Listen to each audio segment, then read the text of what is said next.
நான் ஒரு ஸ்டேட்டஸ் போட்டேன். என் ஒட்டுமொத்த ஸ்டேட்டஸுமே போயிடுச்சு. நான் சொந்தமாக சம்பாதித்த பணத்தில் புதிதாக ஒரு இருசக்கரம் வாங்கியிருக்கிறேன் அப்படின்னு ஒரு ஸ்டேட்டஸ் போட்டேன். 200 பேர் பார்த்தான். மறுநாள் தலை வலிக்கிற மாதிரியும் இருக்கு, வலிக்காத மாதிரியும் இருக்கு, ஜுரம் வர்ற மாதிரியும் இருக்கு, வராத மாதிரியும் இருக்கு. என்ன வியாதினே கண்டுபிடிக்க முடியல. உடம்பெல்லாம் போட்டு முறுக்குது. டாக்டரை போய் பார்த்தேன், மருந்து வாங்கி சாப்பிட்டேன், சரியாகல. எங்க பாட்டி துண்ணூறுலாம் போட்டுச்சு, சரியாகல. எங்க ஊர்ல உள்ள ஒரு பூசாரிட்ட போய் வெத்தலையில மை போட்டு பார்த்தேன், அதுலயும் ஒன்னும் தெரியல. இருந்தாலும் அவர் இது மாதிரி பல கேஸ பார்த்திருப்பாரு. ஸ்டேட்டஸ் போட்டதுக்கு அப்புறம் தான் இப்படி ஆயிருக்கு. 3 minutes அகோல ஒரு சொந்தக்காரன் ஒருத்தர் பார்த்திருக்காரு. அவர் தான் ஏதோ ஒரு வேலை பார்த்திருக்காரு.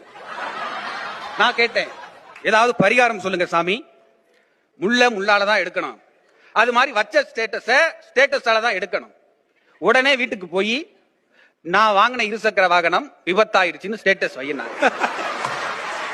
நானும் வச்சேன். ஒரு சொந்தக்காரு பார்த்தாரு, தலைவலி போயிருச்சு. 2வது சொந்தக்காரு பார்த்தாரு, ஜுரம் போயிருச்சு. 3வது சொந்தக்காரு பார்த்தாரு, உடம்புல உள்ள எல்லா வியாதியும் போயிருச்சு. இப்ப நான் ரொம்ப மகிழ்ச்சியா இருக்கேன். நான் ஒரு ஸ்டேட்டஸ்